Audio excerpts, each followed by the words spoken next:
When YouTube first began, people were just happy to be able to post their videos online for free. But then YouTube started sharing ad revenues with creators, and companies started paying creators to promote their products, and suddenly being a YouTuber was an actual job. In fact, it didn't just become a job, it became the job. Countless studies have found that becoming a YouTuber is the most desired job in the world, not doctor, lawyer, and teacher. 75% of kids want to become YouTubers, and when the media talks about this, it's normally in a dismissive way. You can sense them thinking, these kids need to go get real jobs. And that's because influencer has become a bit of dirty word.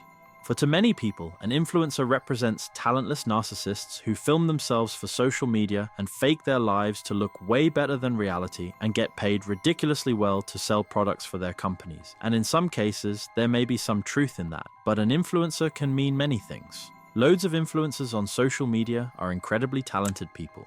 Because of simplest definition of an influencer is just a person with the ability to influence potential buyers of a product or service. It's not really a new concept. We always had celebrities who do that. The difference now is that anyone with a smartphone and a social media page has the potential to build an audience and influence people. It's open to everyone, which means more people than ever are making money from their passions and interests, whether it's a gaming, music, art, cooking, sewing, anything. But here's where it really getting interesting. The old way of monetizing a social media audience was you make money advertising other businesses. If you are a creator, then Company X comes along and pays you to advertise their products in your content. But now content creators are starting to realize, well, what if I create my own business and advertise that instead? One of the most famous example is Mr. Beast, launching a chocolate brand that currently available in different stores across multiple different countries. Mr. Beast could have just partnered with Hershey's or Nestle and get paid off sponsorship fee for promoting someone else's brand. But instead, he now keeps 100% of all future profits for himself. Another example is that Emma Chamberlain and Graham Stephan both launched their own coffee brands. Now, at first glance, this may just seem like next-level merchandise, but it's not. These are separate standalone businesses that are simply being kickstarted by leveraging their attention on social media. Think about it. One of the biggest problems of a normal new business is that they just don't have the recognition or brand power to compete. If you started your own chocolate brand right now, but you didn't have an audience to promote it to, you'd have to spend ridiculous amounts of money on marketing just to get anybody to even hear about it in the first place. And why would they care about this random new brand anyway?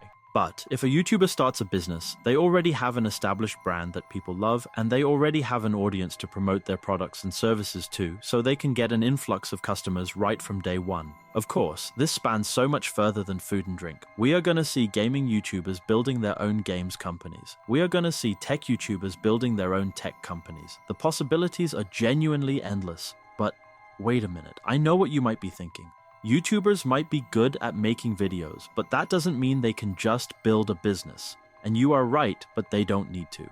They just need strategic partnerships with someone who can. Do you think Mr. Beast know how to set up a chocolate brand all by himself? No, he hired a business manager to make these kind of deals, and they partnered with a company who helped set up and run Mr. Beast chocolates. So I am not suggesting YouTubers figure this all out themselves. I am suggesting they partner with someone or some company to create a product or service together. Someone else can handle a lot of logistics side, and the YouTuber can focus on branding and marketing. For example, the YouTuber could show behind the scenes of running this new business and incorporate the products into their content to get their audience even more connected to this brand. And because YouTubers know their audience so well and have a relationship with them, they can think about what products and services will be best for their fans. Like with the Mr. Beast chocolates, the products are named related to channel. So it's much more fun for fans and actually makes you even more attached to the Mr. Beast brand in general. And you don't just buy from there once, you probably keep coming back more and more as a repeat customer, which means you are regularly interacting with the brand in the physical world, not just the digital world. So here's the simplest truth here. If you are making content yourself or you ever plan to, don't just think of yourself as an influencer or video maker, start thinking yourself as an entrepreneur, and a whole new world of possibilities will open. The crucial difference is, instead of doing one-off sponsorships to promote someone else's brand, you can be building your own business that you have equity in. Thus, it can be more profitable for you and way better for your fans as well. Okay, time for some calculations to prove this. Let's say you create a product that costs $5 each when you produce them in bulk. You sell it for $20 each, so $15 profit per item sold. If you had 1 million subscribers and just 2% of audience buy it, that's 20,000 people, which equals to $300,000 profit. Now let's say that the product is a recurring subscription people pay once every month. Congrats. you've now got a multi-million dollars business on your hands.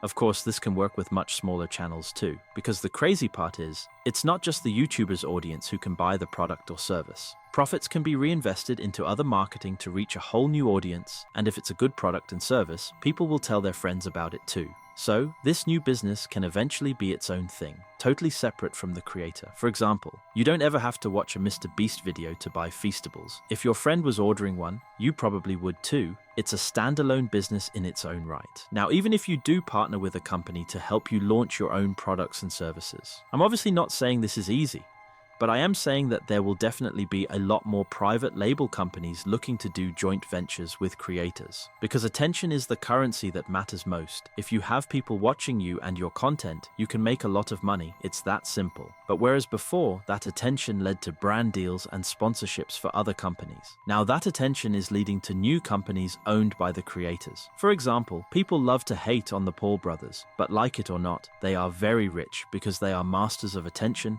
and directing attention elsewhere, whether it's selling drink or pay-per-view boxing.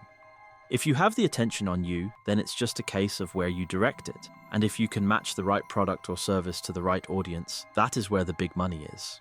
But there's one last piece to this puzzle. You will notice I've specifically mentioned YouTubers a lot. So what about TikTok and Instagram stars? And it's true, these concepts are applied to anyone with an audience and attention, but strongly YouTube has a lot of advantages. Firstly, videos are evergreen on YouTube. Once you build your content, the algorithm can continue promoting them indefinitely. So if you promote your own product or service within a YouTube video, you can be getting new sales from videos you made months or even years ago. Secondly, with YouTube, you can build a much deeper connection with your audience. Since the videos are longer, and if people know, like, and trust you more, they are more likely to buy from you and your business.